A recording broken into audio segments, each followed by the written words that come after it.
Assalamualaikum warahmatullahi wabarakatuh. Saya Ditya Pasya dari kelas 10 Jadi saya akan membahas jenis dan tata urutan perundang-undangan di Indonesia.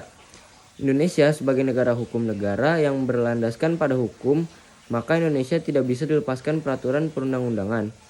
HAM sudah merilis ada puluhan atau mungkin ratusan ribu peraturan perundang-undangan yang ada di Indonesia, mulai dari tingkat atas sampai paling bawah.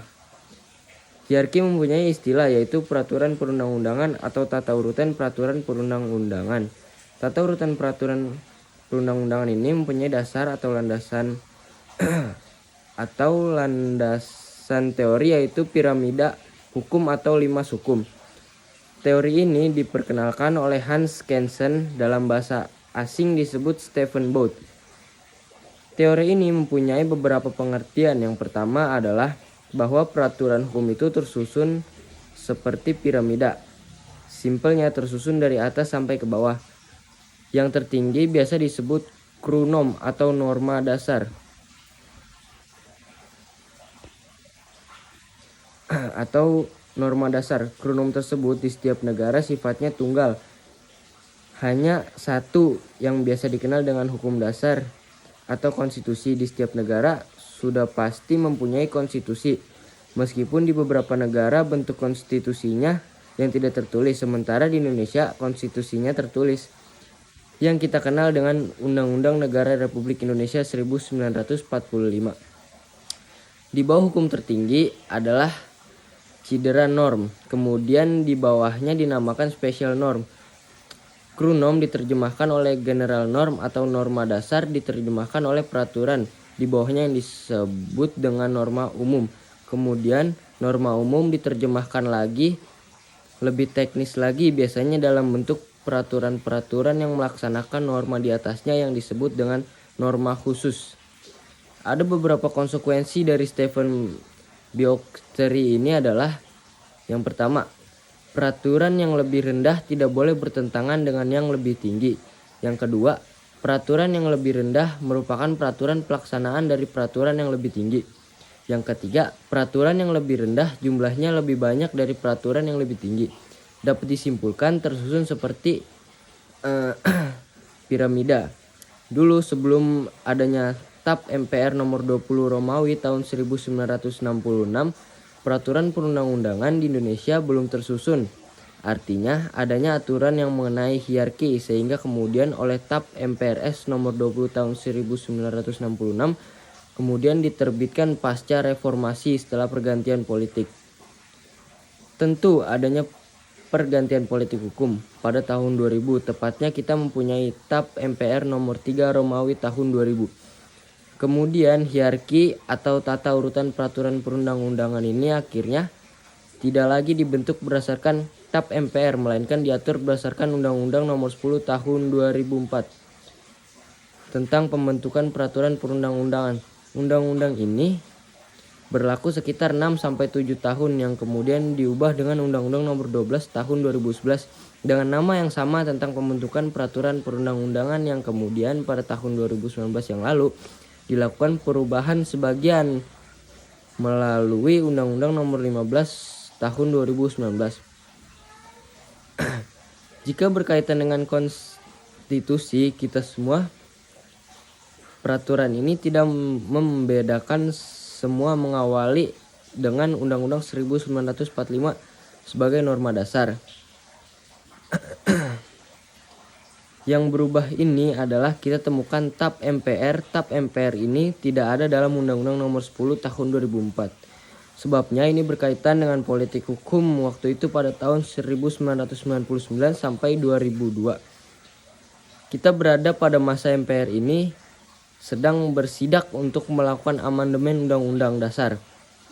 Materi tersebut mengubah kedudukan MPR dari yang sebelumnya lembaga tertinggi menjadi bukan lagi lembaga tertinggi. Kemudian dari konsekuensinya berkaitan dengan status hukum TAP MPR. Tetapi dulu politik hukum mengatakan bahwa status hukum tersebut sudah tidak berlaku lagi dimasukkan sebagai hierarki peraturan perundang-undangan. Sebab MPR bukan lagi lembaga tertinggi negara. Kemudian MPR tidak akan lagi mengeluarkan TAP MPR seperti itulah kira-kira. Seperti itu politik hukum yang terjadi waktu pembentukan Undang-Undang Nomor 10 Tahun 2004. Tapi kemudian di tahun 2011 dirasa bahwa TAP MPR itu hilang sama sekali. Bagaimana dengan TAP MPR yang sudah dilaksanakan? Akhirnya jika itu dihilangkan dari hierarki, maka ini akan menyebabkan permasalahan hukum. Oleh pembentukan undang-undang kemudian disepakati bahwa TAP MPR dikembalikan lagi masuk dalam hierarki perundang-undangan, sehingga sampai hari ini TAP MPR itu dinyatakan sebagai bagian dari tata urutan peraturan perundang-undangan. Kemudian perbedaan yang kedua, TAP MPRS nomor 20 tahun 1966 ada Undang-Undang Dasar disejajarkan oleh Perpu, peraturan pemerintah pengganti undang-undang, sementara di TAP MPR nomor 3 tahun 2000 undang-undang diletakkan di atas Perpu. Kenapa bisa seperti itu? Menurut pengamatan, perbedaan ini terjadi karena adanya kaitan dengan amandemen Undang-Undang Dasar, ada kaitannya dengan perubahan politik pada saat itu. Jadi waktu itu melakukan amandemen Undang-Undang Dasar, Badan Pekerja diperunahkan Undang-Undang Dasar atau amandemen Undang-Undang Dasar, sepakat diantaranya adalah memperkuat sistem presidensil tetapi mengurangi porsi kewenangan dan kekuatan lembaga kepresidenan. Jadi sebelum amandemen presiden posisinya sangat kuat atau kekuasaannya besar sekali. Setelah amandemen presiden tergeser ke tangan DPR. Jadi kekuasaan DPR menjadi lebih kuat dan kekuasaan presiden sedikit diperlemah. Kekuatan dari presiden ke DPR ini konsekuensinya ada pada Perpu. Perpu adalah peraturan pemerintah yang dipegang oleh presiden. Karena DPR tidak ingin presiden mempunyai kekuasaan yang besar, akhirnya Perpu diletakkan di bawah undang-undang karena kekuatan undang-undang ada pada DPR. Sementara itu, Perpu subjektivitas presiden kemudian menjadikan posisi Perpu TAP MPR nomor 3 tahun 2000 diletakkan di bawah Undang-Undang Dasar. Tapi sebenarnya Perpu meskipun dia diterbitkan oleh pemerintah, dalam hal ini adalah eksekutif, tetapi materi muatannya sejatinya adalah materi muatan undang-undang pada undang-undang, maka dinamakan materi peraturan pemerintah pengganti undang-undang. Hanya saja karena kondisi yang memaksa, kemudian presiden terpaksa menuntut penilaian subjektivitas. Dia harus menetapkan Perpu, tetapi sejatinya isi dari Perpu adalah substansi materi adalah saja dengan materi undang-undang. Maka kemudian politik hukum pembentuk undang-undang mengatakan bahwa mestinya Perpu diletakkan sejajar dengan Undang-Undang Dasar. Jadi yang berlaku sekarang Undang-Undang Dasar nomor 12 tahun 2011 yang sudah diubah sebagian dengan Undang-Undang nomor 15 tahun 2019 posisinya sejajar dengan Undang-Undang Dasar dengan Perpu. Berikutnya yang berbeda adalah Kepres ini muncul sebagai sebagian dari tata urutan peraturan perundang-undangan menurut TAP MPRS nomor 20 tahun 1966. Juga muncul kembali di TAP MPR nomor 3 tahun 2000 namanya Kepres.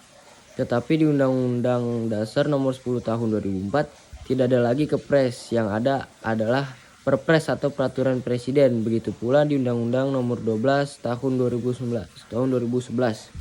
Tidak ada lagi keputusan presiden keputusan presiden, yang peraturan yang ada adalah peraturan presiden. Hasil keputusan presiden itu adalah basicing, dia bukan regiling. Dia tidak bersifat umum tetapi bersifat individu, final, konkret, sehingga dia tidak tepat kalau ditetapkan sebagai hierarki peraturan perundang-undangan. Menurut TAP MPRS nomor 20 tahun 1966, kita menganut sistem pemerintahan yang terpusat atau sistematik. Dan salah satu tuntunan reformasi adalah otonomi daerah. Maka kemudian Undang-Undang tentang Otonomi Daerah pertama yang terbit pasca reformasi itu adalah Undang-Undang Nomor 22 Tahun 1999 tentang pemerintahan. Dan Undang-Undang Dasar itu menempatkan daerah sebagai otonomi daerah. Daerah yang pelaksanaannya terdesentralisasi jadi tidak terpusat seperti sebelumnya.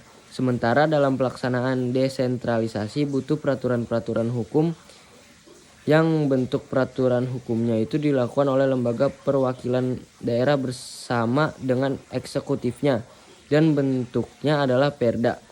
Yang semestinya perda dimasukkan sebagai bagian dari tata urutan peraturan perundang-undangan berdasarkan TAP MPR nomor 3 tahun 2000 sampai berikutnya. Perda itu muncul dalam hierarki tata peraturannya. Sebelumnya tidak muncul karena kita menganut sistem sentralistik. Dan di Undang-Undang Nomor 10 Tahun 2004 dijadikan perda itu ada 3, yaitu yang pertama perda provinsi, yang kedua perda kabupaten kota, yang ketiga peraturan desa. Sementara di Undang-Undang Nomor 12 Tahun 2019 perda dibagi sendiri jadi posisinya atau sudah berada antara perda provinsi dan perda kabupaten kota. Sekian pembahasan jenis dan tata urutan perundang-undangan di Indonesia dari saya. Terima kasih. Wassalamualaikum warahmatullahi wabarakatuh.